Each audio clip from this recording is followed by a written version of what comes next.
আসসালামু আলাইকুম। সুপ্রিয় দর্শক, শুভেচ্ছা জানবেন। এবারে যুক্তরাষ্ট্র হরমুজ প্রণালীতে চলাচল করা জাহাজের উপরে আক্রমণ শুরু করেছে। কি উদ্দেশ্য? উদ্দেশ্য হলো ইরানের উপরে যুক্তরাষ্ট্র যে নৌ অবরোধ আরোপ করেছে তা কার্যকর করা। আর আপনারা তো জানেন যে ইরান তাদের নির্দেশিত পথের বাইরে গিয়ে কোনো জাহাজ যদি হরমুজ প্রণালী পারাপার করতে যায় তাহলে সেখানে তারা হামলা করে। কি উদ্দেশ্য? উদ্দেশ্য হলো হরমুজ প্রণালীতে নিজেদের নিয়ন্ত্রণ রাখা এবং ইরানের অনুমতি ছাড়া যেন হরমুজ প্রণালী কেউ ব্যবহার করতে না পারে তা নিশ্চিত করা।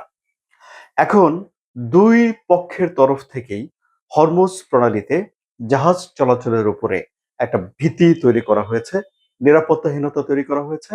ফলে হরমুজ প্রণালীতে ট্যাঙ্কার বা অন্যান্য জাহাজ পারাপারের সংখ্যা আশঙ্কাজনকভাবে কমে গেছে। যুদ্ধ শুরু হওয়ার আগে ধরুন প্রতিদিন 138টির মতো জাহাজ পারাপার করত। এখন সেটি 11তে এসেছিল, এখন আবার তা আরো কমে যাচ্ছে। ইরান হরমুজ প্রণালীর নিয়ন্ত্রণ নেওয়ার জন্য যে জাহাজ চলাচল করে তারা যদি ইরানের কাছ থেকে অনুমতি না নেয়, তাদেরকে ফি না দেয়, তাহলে আক্রমণ করে। এতে করে এক ধরনের ভীতি ছড়িয়ে পড়ে এবং অন্যরা হরমুজ প্রণালীর চলাচল থেকে বিরত থাকে। এর মাধ্যমে ইরান হরমুজ প্রণালীর উপরে নিজেদের নিয়ন্ত্রণ আরোপ করে। এখন যুক্তরাষ্ট্র অবরোধ আরোপ করেছে ইরানের উপরে এবং এই হরমুজ প্রণালী দিয়ে যদি জাহাজ যায় তাহলে যুক্তরাষ্ট্র হামলা করছে এবং এক ধরনের ভীতি সেখানে যুক্তরাষ্ট্র ছড়িয়ে দিচ্ছে।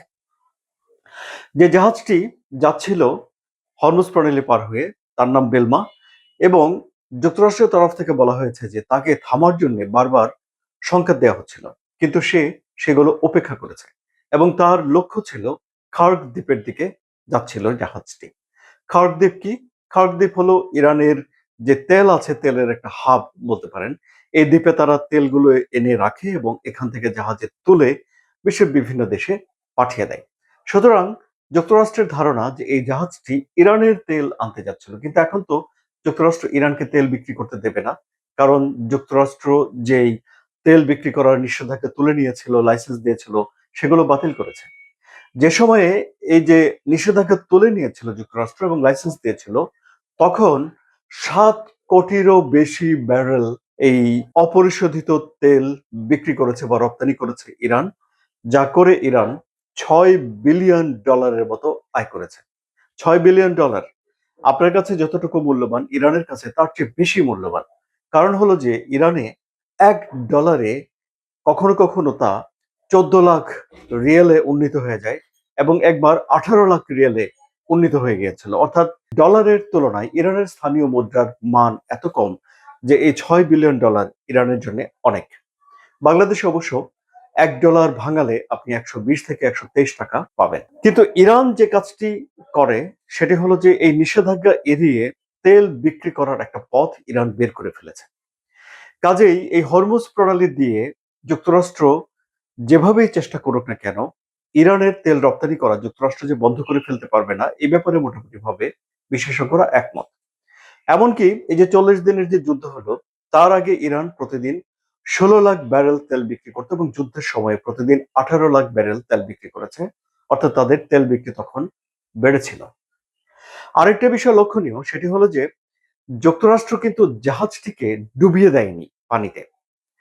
জাহাজটির উপরে তাদের একটা বিমান উড়ে এসেছে, ধোঁয়া ওঠার যে চিমনি, সে চিমনি দিয়ে একটা হোল ফেয়ার মিসাইল ছড়ে দিয়েছে, যে মিসাইলটি নিখুঁতভাবে গিয়ে লক্ষ্যস্থলে আঘাত হানতে পারে এবং নৌযানে, ট্যাঙ্কারে, সাজোয়া বহরে এসব জায়গাগুলোতে আক্রমণ করার জন্য এটিকে ডিজাইন করা হয়েছে এবং এটি ইঞ্জিনে গিয়ে ইঞ্জিনকে বিকল করে দিয়েছে।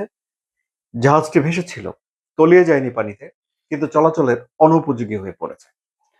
এখন দেখা যাচ্ছে যে নৌ অবরোধ কার্যকর করার জন্য যুক্তরাষ্ট্র খুবই কড়াকড়ি ভাবে নেমেছে, কিন্তু এই যে হরমুজ প্রণালী, এই হরমুজ প্রণালীর নিয়ন্ত্রণ দখল ইরান কোনোভাবেই ছাড়বে না, এটি ইরানের নেতাদের কথা থেকে স্পষ্ট হয়ে উঠেছে। সুতরাং আগামী দিনগুলোতে হরমুজ প্রণালীতে আরো এ ধরনের কি অঘটন ঘটে বা দেখা যায়, সেটা একটা ভাবনার বিষয় বটে। আলোচনা যদি ভালো লাগে তাহলে লাইক দিন, শেয়ার করে বন্ধুদের দেখার সুযোগ করে দিন এবং ভূ রাজনীতির জটিল বিষয়গুলো সহজ সরল ভাষায় বোঝার জন্য সাবস্ক্রাইব করে চ্যানেলের সঙ্গে থাকুন। ধন্যবাদ সবাইকে।